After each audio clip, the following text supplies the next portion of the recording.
Hi, welcome to Jackson Hole Outfitters and Bridle National Forest. My name is Mark, this handsome guy is Buster Jiggs, and today what I'm going to talk about is a few tips and pointers that will hopefully make your horseback ride more enjoyable and more comfortable for you. First thing we're going to talk about is this right here. This is a bridle. This is attached to your horse's head, but for demonstration purposes, I'm going to attach it to Buster's saddle horn here. What we're going to talk about a little bit is our reins. This is your steering wheel on your horse. This is what makes your horse turn or to stop. The horses we have here at JHO, they do neck rein. And what I mean by that is if you're going down the trail and you need to turn your horse to the left, what you want to do is extend your arm towards their ears and just turn your horse to the left. To the right is just the opposite. Most of these horses follow really well, which is exactly what we want. I'm not going to have to worry a whole lot about that aspect. Stopping though is a little more important. You want to bring your reins right back to your belly button. If your horse has not stopped or at least slowed down, then your reins are too long. You need to shorten your reins. If you're way back here on your reins, you have no control over your horse. So you want to shorten them up a little bit, come right back to your belly button.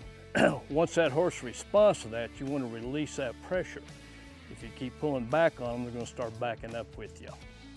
The hardest thing you will encounter, everyone encounters, is that once we hit the trail, these horses are going to want to eat, and they will test you. They're like children. So unlike stopping, where you want to bring your reins right back to your belly button, to keep them from putting their heads down, which we discourage, you want to pull up on the reins, and at the same time with your heels, just boom, boom, boom, give them a little tap right there, make them go for you. We don't want them to stop and start grazing. Horses are like cattle, they're grazers. But as you can see, these guys are pretty well fed, they're taken care of. So we discourage eating on the trail.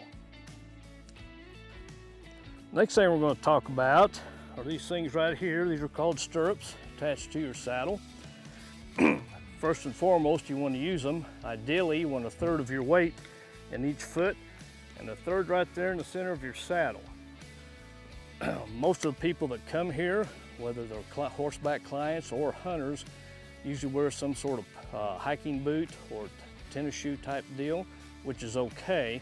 But because of that, we really stress that you do not get your foot really deep into this stirrup. You want to stay right on the balls of your feet. If your foot slides out, it's no big deal. We can always stick it back in there. What we don't want to happen is to have your foot come all the way through this stirrup. Because if you were to come off this horse for any reason, that stirrup will twist on you and you'll hang up on this horse. It's going to get ugly. We don't want that to happen, okay? You want to ride where the terrain allows with a level foot. However, coming down a mountain, you want to be able to have your heels down and toes up. You never want to ride the opposite way with your toes down and heels up, either with a level foot, heel down, toe up. Another thing we'll talk about is clothing when we're out on a ride. A lot of mornings we start out fairly cool and it warms up, and you want to remove a jacket or a piece of clothing, and that's fine. But what you want to do is holler at your guide and make sure that they're aware that you want to remove clothing. You don't want to just automatically do it. What can happen is you'll be taking off a jacket and the wind catches it and it starts doing one of these, okay? It's liable to spook the horse, okay, and cause an accident. We don't want that to happen. So if you would, just holler at your guide. Also, as we ride, we'll go uphill and downhill. As you go uphill, if you would, kind of help your horse out a little bit, and to make yourself more comfortable, just lean forward slightly. On the downhill side, just backward, just a little bit slightly, okay? Nothing too extreme. During the hunting season, you hunters will have a little additional weight. You can see I've got a scabbard attached here to Buster. That rifle will probably weigh, anywhere from 6 to 10 pounds with your scope and whatnot. So that's going to be pulling on this saddle.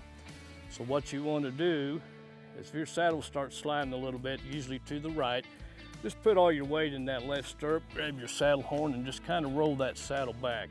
What you're looking for is you want this saddle horn to be even with your horse's neck right there, okay?